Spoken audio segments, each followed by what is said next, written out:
Está no ar, Abre Aspas, o primeiro jornal multidigital do eixo SP-Rio.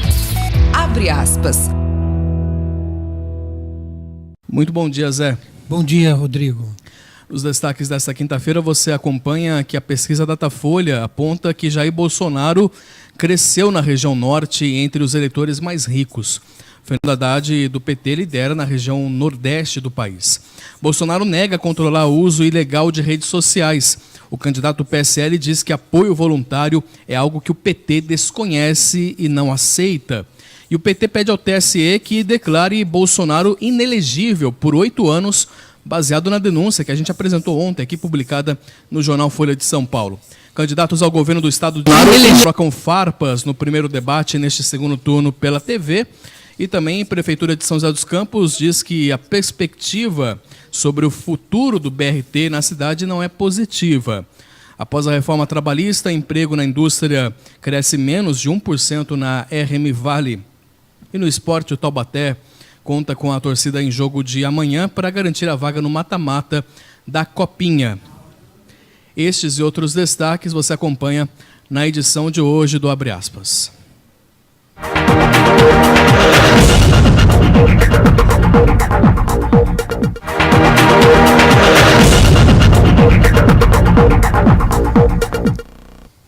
Agradecendo a sua audiência, você que acompanha o Jornal Abre Aspas pelo Facebook da SP-Rio+, junto com o Facebook do Jornal Vale. Nós iniciamos a edição de hoje com um comentário do jornalista José Guilherme Ferreira.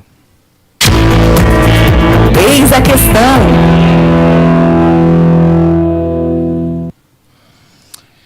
Eu queria repudiar as ameaças que a jornalista Patrícia Campos Melo, da Folha de São Paulo, passou a receber depois da publicação da reportagem na qual denuncia um esquema ilegal de propaganda eleitoral via WhatsApp, que teria disparado pacotes de mensagens antipetistas. Patrícia é uma jornalista séria, competente e detalhista.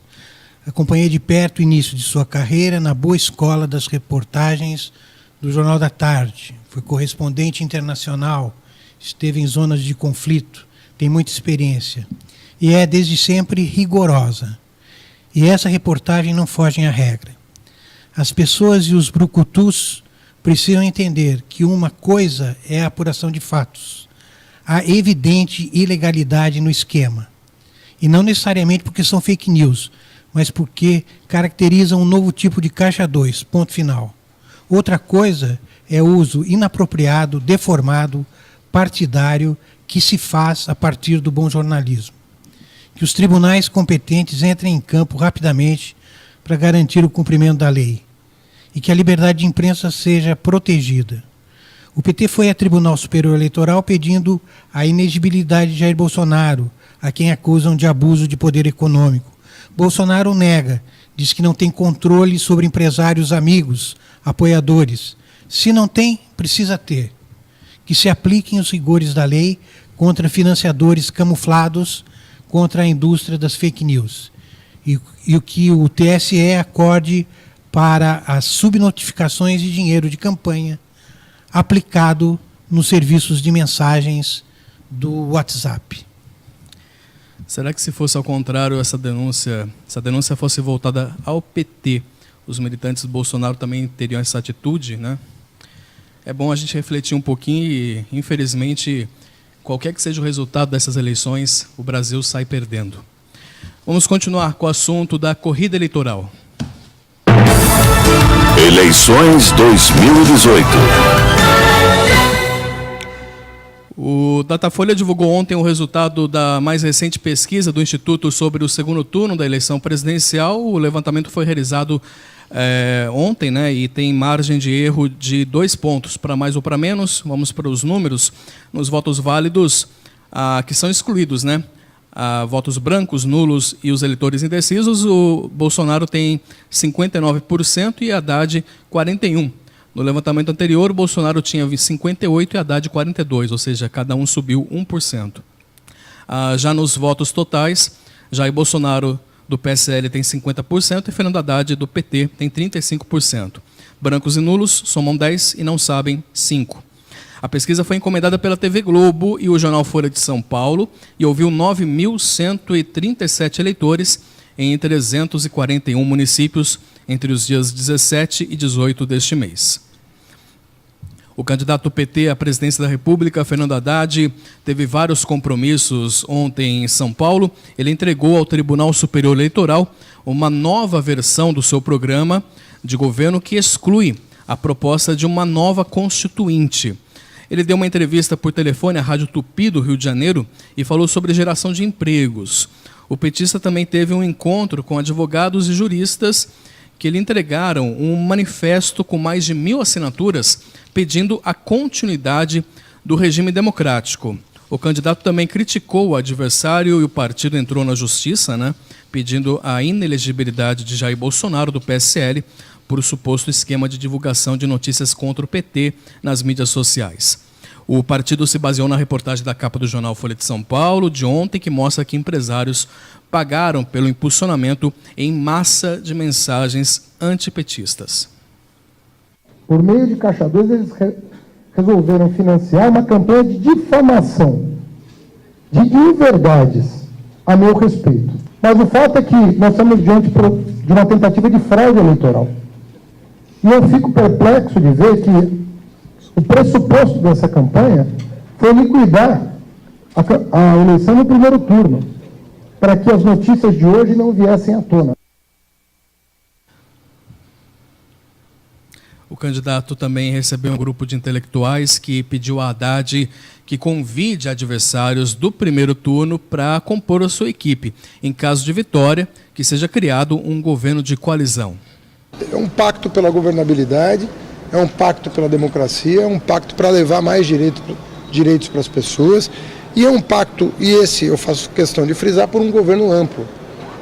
Um governo que realmente responda à nacionalidade do país, isolando essas forças retrógradas que ameaçam hoje o Estado democrático de direito e o Estado social, que nós, a duríssimas penas, conseguimos concretizar.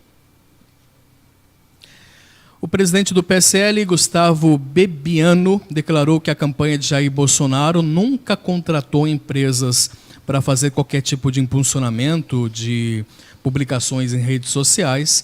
Ele disse ainda que todas as doações, tanto para a campanha quanto para o partido, foram de acordo com a legislação.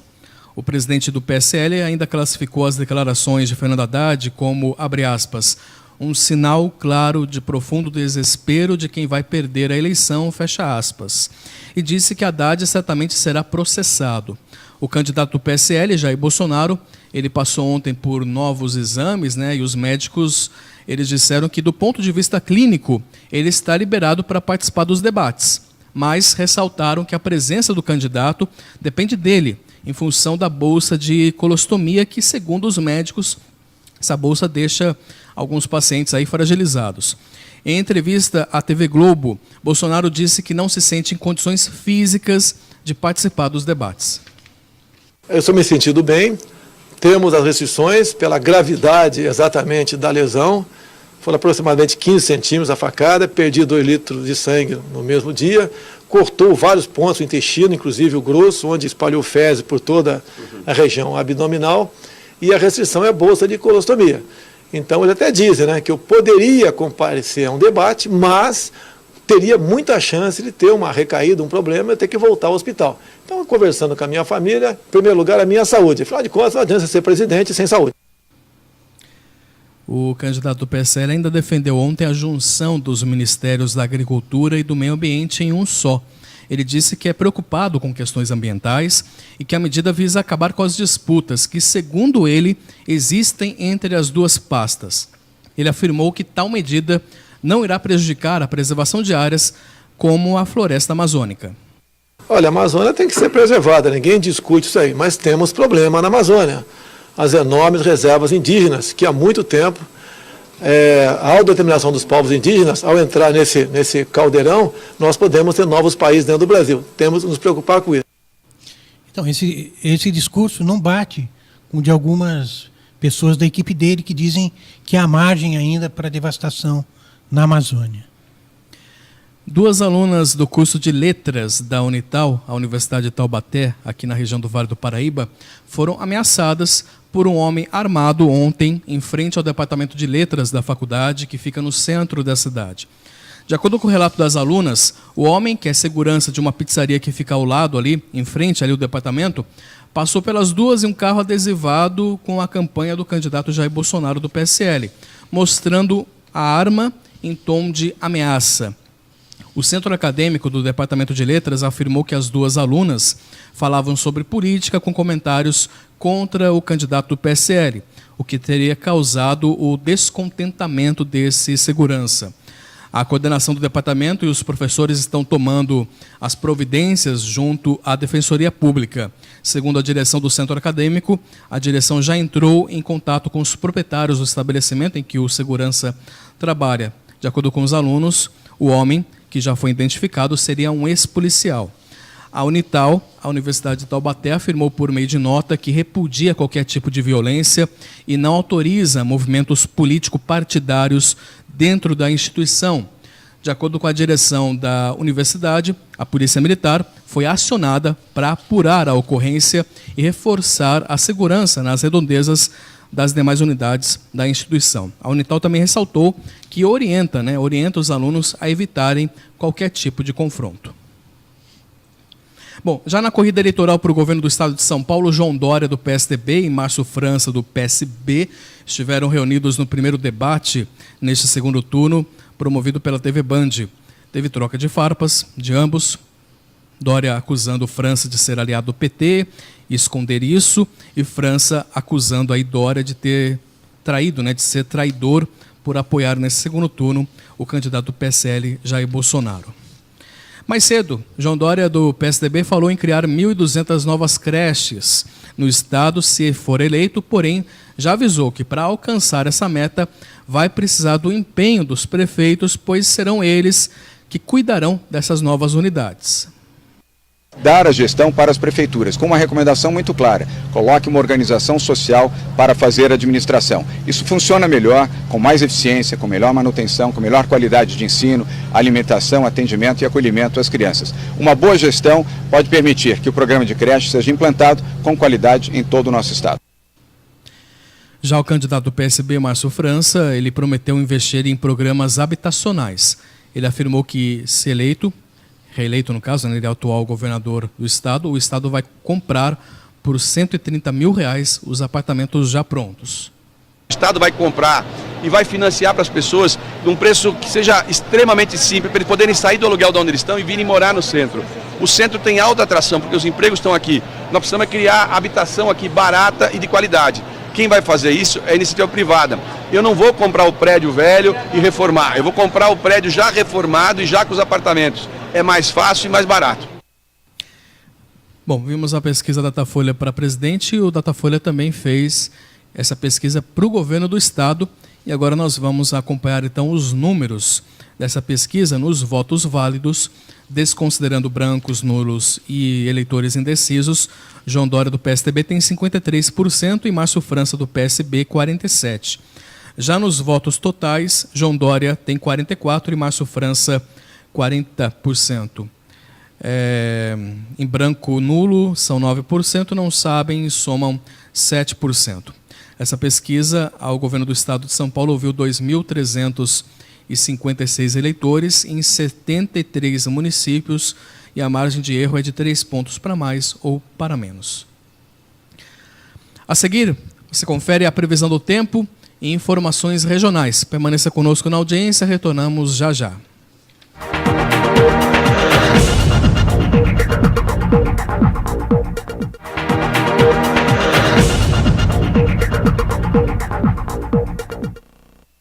Retornando com o Jornal Abre Aspas, sempre ao vivo, a partir das 9 horas da manhã. Estamos ao vivo, agora são 9 horas e 30 minutos.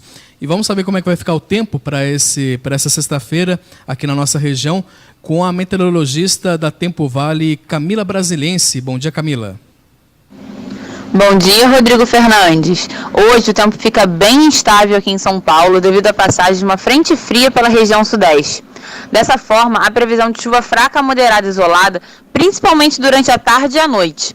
As temperaturas estarão em declínio hoje, com previsão de máxima de 22 graus no Vale do Paraíba e a capital paulista e 20 graus na Serra da Mantiqueira. O fim de semana vai ser com chuva fraca, temperaturas ficarão bem amenas e o sol vai aparecer entre muitas nuvens, diminuindo a chance de chuva no domingo. Camila Brasiliense, do Tempo Vale, para o jornal Abre Aspas.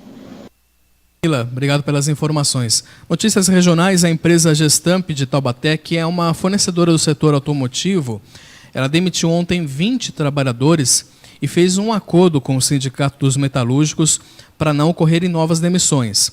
A medida irá reduzir em 3 dias ao mês a jornada de trabalho na fábrica em Taubaté, com redução proporcional também nos salários. Essa ação foi uma alternativa à ameaça de demissões. A unidade opera com excedente de cerca de 100 funcionários. A negociação, que para ser validada precisa ser aprovada em assembleia pelos empregados, prevê que a medida seja adotada por 6 meses a partir do próximo dia 1º. A contrapartida é a estabilidade desses 980 empregados neste período. O Sindicato dos Metalúrgicos, até o momento, não se pronunciou sobre esse acordo firmado com a empresa lá de Taubaté. E ocorreu redução nos empregos industriais aqui na região do Vale do Paraíba, desde que a reforma trabalhista foi aprovada. Nós vamos então direto para a redação do jornal Vale, porque quem traz mais informações é o editor de economia do jornal, o Xandu Alves. Olá, Xandu. Olá, amigos, jornal Abre Aspas. Emprego industrial cresce menos de 1% no Vale do Paraíba após a reforma trabalhista. Em 10 meses após a aprovação da reforma trabalhista, em novembro do ano passado, o setor industrial da RM Vale gerou apenas 150 novos postos de trabalho, média de um novo emprego a cada 2 dias. O saldo representa um crescimento de 0,15% no total de vagas geradas nas indústrias da região em 11 meses, com 99,7 mil postos de trabalho em setembro deste ano, contra 99,5 mil em novembro de 2017. É pouco para reduzir o corte de 20% dos empregos industriais provocado pela crise econômica. As vagas no setor industrial, que é o terceiro maior empregador da região, perde apenas para serviços e comércio, caíram de 123,4 mil em janeiro de 2014 para 99,7 mil em setembro deste ano. É isso aí, um grande abraço. Xandu Alves para o jornal Abre Aspas. Obrigado, Xandu. O dólar subiu frente ao real ontem, depois de 3 quedas seguidas, e voltou a fechar acima dos 3,70. A moeda norte-americana terminou o dia em alta de 1,11%, vendida a 3,72. Já o dólar turismo encerrou o negociado a 3,91, com uma alta de 0,77%. A Bovespa encerrou o pregão ontem em queda de 2,24%. Funcionários da coleta de lixo paralisaram o serviço ontem em Taubaté e a previsão de que durante todo o dia de hoje também haja essa paralisação, ocorra essa paralisação. De acordo com o sindicato da categoria, cerca de 200 dos 400 trabalhadores do setor da cidade não trabalharam ontem. A prefeitura informou que 84 coletores aderiram a esse movimento. Segundo o sindicato, os funcionários reivindicam a equiparação do prêmio de participação nos resultados no mesmo patamar dos motoristas, para todos os postos. A Eco Taubaté, que é a empresa terceirizada responsável pelo serviço de coleta, informou por meio de nota que a paralisação das atividades de limpeza urbana no município foi definida de forma arbitrária e irresponsável pelo sindicato. De acordo com a empresa, o percentual proposto foi aceito por outras categorias e está de acordo com a realidade econômica do país. Uma reunião entre empresa e sindicato foi realizada no final da tarde de ontem, mas eles não chegaram a um acordo e, por isso, há a expectativa aí de que, de acordo pelo menos com o sindicato, há essa expectativa da paralisação continuar durante todo o dia de hoje.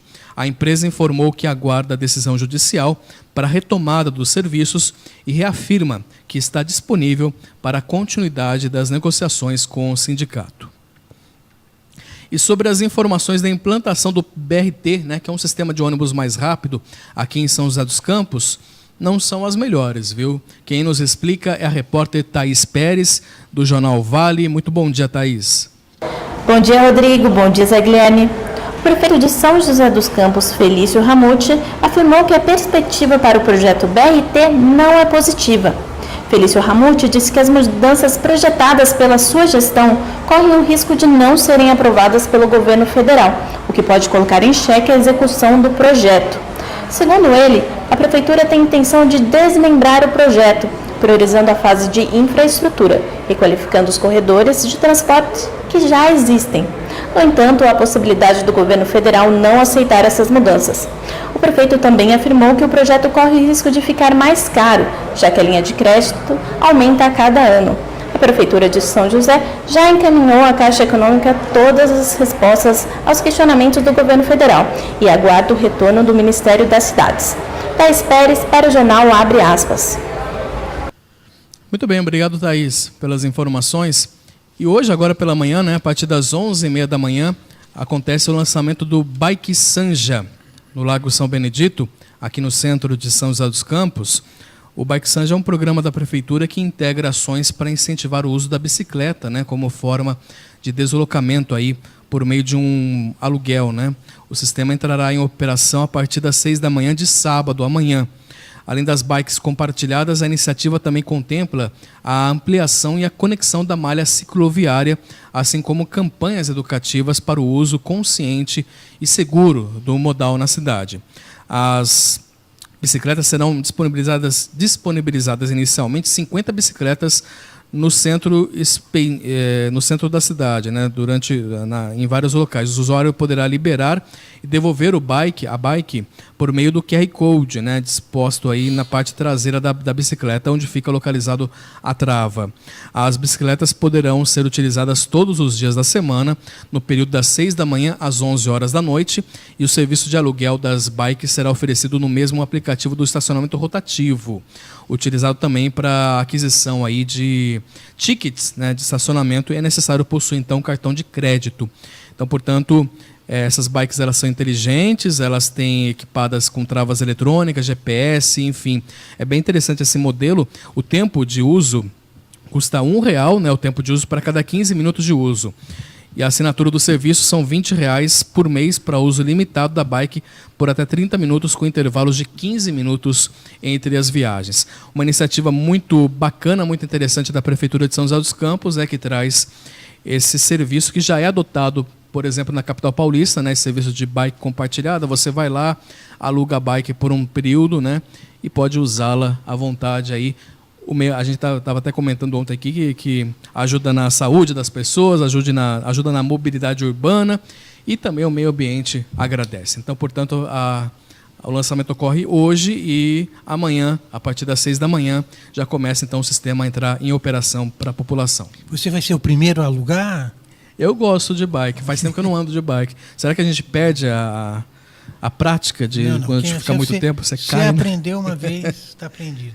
Então tá certo. Bom, a terceira maior fabricante de aviões do mundo, a Embraer, ela disputa o fornecimento de navios de patrulhamento e defesa para a Marinha do Brasil, e um pacote estimado em mais de $1 bilhão. Nós voltamos então com as informações da redação lá do Jornal Vale com o Xandu Alves. Fala, Xandu. Olá, pessoal, o Jornal Abre Aspas. A Embraer disputa um contrato de $1,6 bilhão para fornecer navios à Marinha do Brasil. Terceira maior fabricante de aviões do mundo, a Embraer disputa o fornecimento de 4 corvetas, que são navios de patrulhamento e defesa, da classe Tamandaré para a Marinha do Brasil, pacote estimado em $1,6 bilhão. A Embraer faz parte do consórcio Águas Azuis, que é um dos 4 selecionado pela Marinha entre as 9 propostas recebidas em junho deste ano. A escolha do vencedor está prevista para dezembro de 2018 e as entregas dos navios ocorrerão entre 2022 a 2025. Cada corveta custa cerca de $400 milhões. É isso aí, um grande abraço. Xandu Alves para o Jornal Abre Aspas. Obrigado, Xandu. E falando ainda da Embraer, a fabricante brasileira divulgou um vídeo nas suas redes sociais mostrando a divulgação dos novos jatos executivos. A gente até deu essa informação aqui anteriormente. A campanha traz a música Take My Breath Away, da famosa pelo filme Top Gun, de 1986. O filme, para quem não se lembra ou não viu, tem aí Tom Cruise no elenco, no papel aí de um piloto de caça da Marinha dos Estados Unidos. Ambos os jatos serão produzidos nas mesmas linhas de montagem usadas com a fabricação dos modelos Legacy nas unidades de São José dos Campos, aqui em São Paulo, e Melbourne, na Flórida, nos Estados Unidos. Esse vídeo aí, então, contemplando a música famosa do filme Top Gun. Aliás, uma produção muito bonita aí, na divulgação da Embraer aí, que esse vídeo foi divulgado no último final de semana lá nos Estados Unidos, por ocasião aí desse lançamento dos 2 jatos executivos.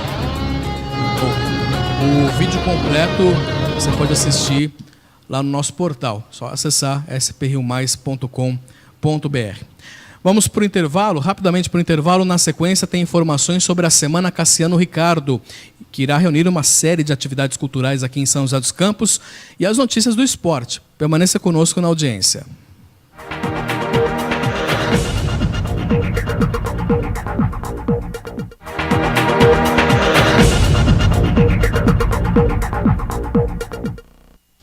E retornamos com a edição do Jornal Abre Aspas desta sexta-feira, e começa amanhã, aqui em São José dos Campos, a Semana Cassiano Ricardo, que chega em sua edição de número 52. E para falar sobre a programação, nós recebemos aqui em nossos estúdios o Agenor Carvalho, que é diretor de Cultura e Patrimônio da Fundação Cassiano Ricardo. Agenor, um bom dia, seja bem-vindo, obrigado pela presença, bem-vindo aqui à SP Rio Mais. Bom dia amigos da SP Rio, prazer estar aqui mais uma vez para falar sobre as boas atividades culturais que a gente tem feito aqui em São José dos Campos. Obrigado. Então, a gente está aí na edição número 52 da semana, né? E a semana tem uma característica, um detalhe especial, que são os 90 anos de Martim Sererê, não é isso? Martim Sererê completa uma obra de 28, né? Uma das obras bastante emblemáticas, simbólicas ali do modernismo brasileiro, né? Publicado pelo Cassiano Ricardo, pós-Semana de Arte Moderna, então tem toda aquela questão envolta ainda, Macunaíma, Mário de Andrade, né? Trata das questões nacionalistas, e esse ano a gente está, em comemoração aos 90 anos do Martim Sererê, trabalhando bastante a questão da obra, mas também, além da publicação do Cassiano, a gente tem uma missão muito clara de aproximação da obra e da vida do autor, conhecer o Cassiano Ricardo, sobretudo aqui em São José dos Campos, né? Filho da casa, para essas gerações mais novas, e quem de fato conhece só a obra do Cassiano, aliás, nem a obra do Cassiano, o nome do Cassiano, por referências locais. Então, a nossa ideia é, de fato, manter a memória viva do Cassiano, trazendo atividades que permeiam a obra dele e vão além, inclusive. Então, essa semana tem como missão também atrair esse público mais jovem, né? Então, nas escolas, né? Exatamente. A gente começa amanhã, né, com um belo de um concerto do Coro Jovem de São José dos Campos, não tratando propriamente da obra do Cassiano Ricardo, mas sendo uma atividade musical muito, muito interessante, muito emblemática também. O Coro Jovem é prata da casa, né? É um projeto da Prefeitura, da Fundação Cultural Cassiano Ricardo. A gente vai fazer a Missa Crioula do Ariel Ramírez, um compositor argentino moderno, né? Morreu há 8 anos atrás, e vai fazer uma série de canções latino-americanas com o grupo Palimpsesto, lá de São Paulo, especialistas em canções latinas. Então, desde o Ariel Ramírez, né, argentino, até a Violeta Parra, vai ter uma série de obras aí voltado para o público infantil. A gente tem algumas ações, infantil não, mais jovem, talvez infanto-juvenil, adolescente, enfim, desde uma intervenção chamada Cassiano Itinerante, Fragmentos que se Juntam, é uma intervenção ali desenvolvida pelo Cláudio do Vale, que é um importante ator aqui de São José dos Campos. Ele vai fazer 6 intervenções em vários locais diferentes, para públicos distintos. São teatrais, intervenções teatrais. Tem intervenção de 15, 20 minutos, né, antecedendo algumas atividades, né, e levando para vários lugares diferentes, que essa é uma das nossas missões claras também, né, ter a cultura, ter a arte em diferentes lugares da cidade. Então vai ter desde o próprio Museu Municipal até Casa do Idoso, escolas públicas, né? Uma coisa que me chamou a atenção na programação, primeiro é um fanzine. Isso. Né? E depois são vídeos produzidos, vídeos sobre a obra e biografia de Cassiano, produzidos por alunos. Isso. Né? Explica para a gente o que é esse fanzine. Tá. E como que foi feito esse projeto em cima de vídeos de estudantes. Então, as duas ações, assim como as intervenções artísticas, né, as intervenções teatrais, elas fazem parte desse objetivo de alcançar públicos que não tiveram tanto contato com a obra do Cassiano, né, públicos, sobretudo adolescentes, crianças. Então, a gente fez uma parceria sobre a mostra de curtas. A gente fez uma parceria com a Academia Josense de Letras, né? E eles propuseram, a academia já tem um trabalho junto com escolas públicas do Estado, eles propuseram gravar pequenos curtas-metragens de alunos do ensino médio falando sobre a vida e a obra do Cassiano. Então, a equipe ali da academia, junto com a equipe da fundação, propuseram que sejam feitas essas gravações e a gente vai exibir o resultado disso. Ou seja, é uma maneira, né, em conceitos culturais contemporâneos de agora, sobretudo a questão do celular, são gravações de celular, legal. Né, misturar o que a moçada, o que a galera tem de propriedade, né, que é essa questão da cultura digital, com o que a gente propõe enquanto atividade, enquanto ação cultural artística. Então, é uma maneira da gente aproximar esse pessoal do universo literário e, sobretudo, da obra do Cassiano Ricardo, valorizando a memória dele e a obra. Já a fanzine é uma outra estratégia também, né, dentro dessa aproximação. Ela é produzida pelo Fernando Balão. O Fernando Balão, ele é um quadrinista, um excelente quadrinista aqui de São José dos Campos, orientador artístico da Fundação Cultural de HQ, né, de quadrinhos. Ano passado, aliás, esse ano, no primeiro semestre, a gente já tinha feito uma fanzine do Chico Triste, sobre a vida e a obra do Chico Triste, distribuímos gratuitamente. Folclorista. Também folclorista. Aliás, também não, folclorista, o Chico Triste, e agora a gente está fazendo do Cassiano Ricardo. Ele fala sobre a obra do Cassiano Ricardo, um pouco da vida, e também tem esse recorte para o Martim Sererê. A distribuição é gratuita, né, e a gente, durante a semana, vai distribuir aí vários exemplares para todos os públicos também. Então, eu vi também que existe a preocupação de vocês de mostrar a importância da obra, né, do Martim Sererê, e ligá-lo à questão da Revolução Constitucionalista, né, com um convite feito aí ao jornalista Luiz Otávio de Lima, que recentemente publicou um livro muito... com boas críticas, né? O 1932, São Paulo em Chamas, né? Isso é uma coisa muito interessante, porque não tinha nunca sido feito essa relação, né? Essa é uma proposta do Júlio Ottoboni, né? Um grande especialista em Cassiano Ricardo. É o nosso colunista aqui. É amigo da Fundação Cultural Cassiano, parceiro nosso já de muitos anos. O Júlio, ele tem uma aproximação muito grande com a obra do Cassiano, né? Pensa sobre o Cassiano, tem um desejo muito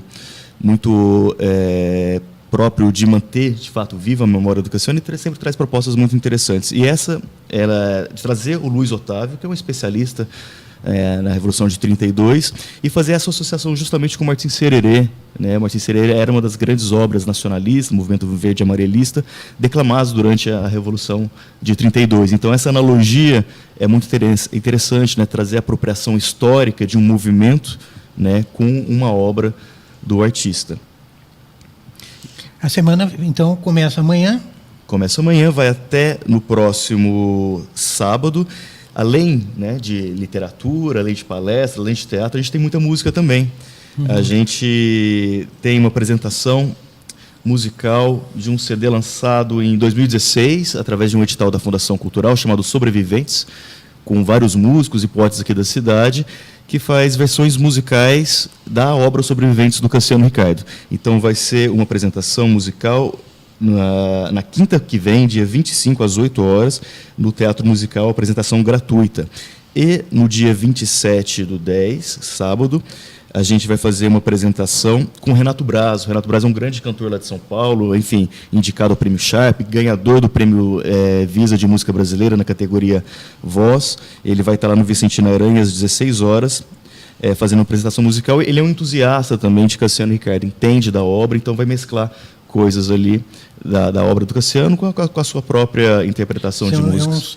É um sarau. É um sarau, participação de poetas. Outra coisa bastante interessante, Guilherme, todo ano a gente faz homenagem a uma personalidade importante aqui em São José dos Campos, que é o Troféu Cassiano Ricardo. Sim. Esse ano, uma homenagem mais do que justa à dona Ângela Savastano, né, uma personalidade cultural, social, fundamental aqui em São José dos Campos, uma amiga, uma parceira da Fundação Cultural também, que nos últimos muitos anos, né, carregou esse Museu do Folclore. Carregou o Museu do Folclore, é próxima à Fundação Cultural e é uma personalidade importante, né, para nossas atividades aqui na cidade. Ela vai ser homenageada na quarta, é isso? Na quarta-feira, dia 24, no auditório do Museu Municipal, às 19h30, antecedendo a palestra do Luiz Otávio sobre 32. Ela teve aqui no ano passado, né? Sim, na rádio ainda, né? Ainda era a rádio. E ela lembrou dos tempos dela como ela fazia radionovela. Ah, é? Maravilha. Dona Ângela tem histórias, a gente aprende muito, né, no nosso dia a dia na Fundação com a Dona Ângela, pela proximidade, ela tem histórias incríveis, né?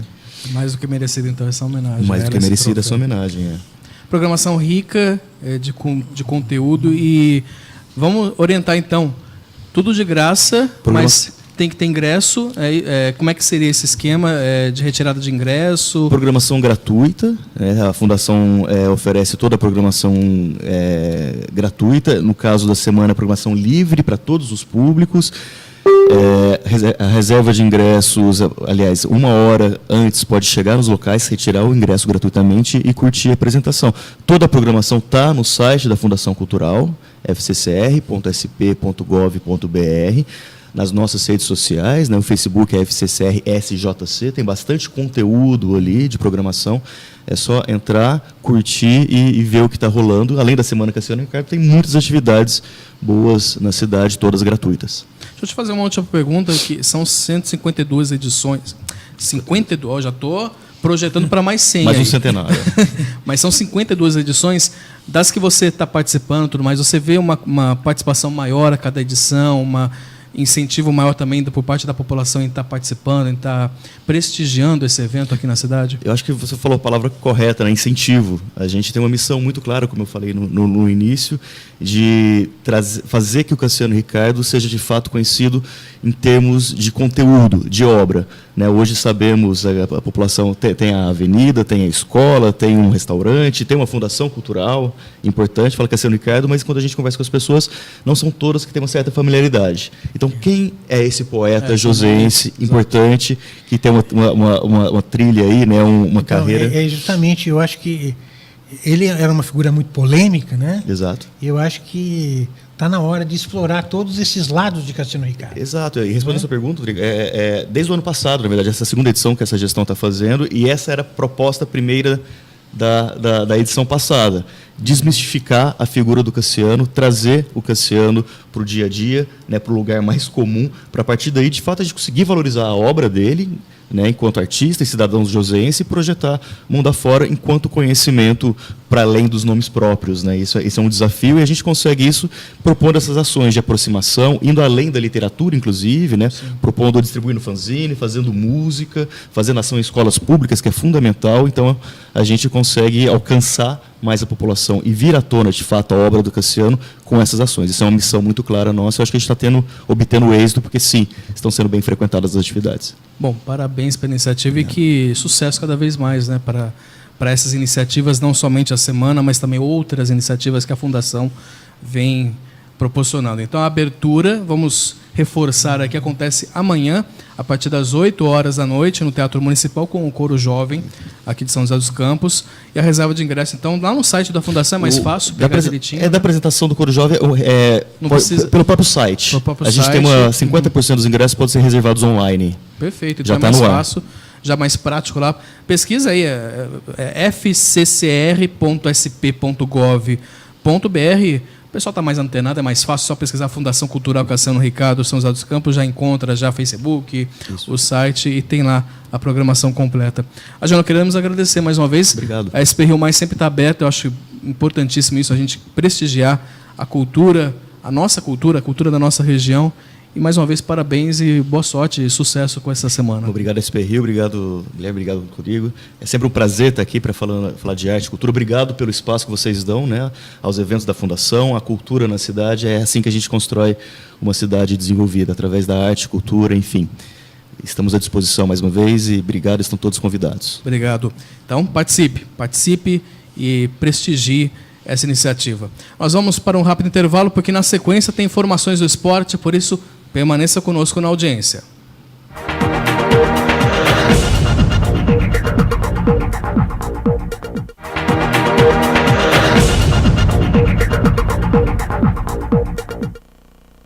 Vontade.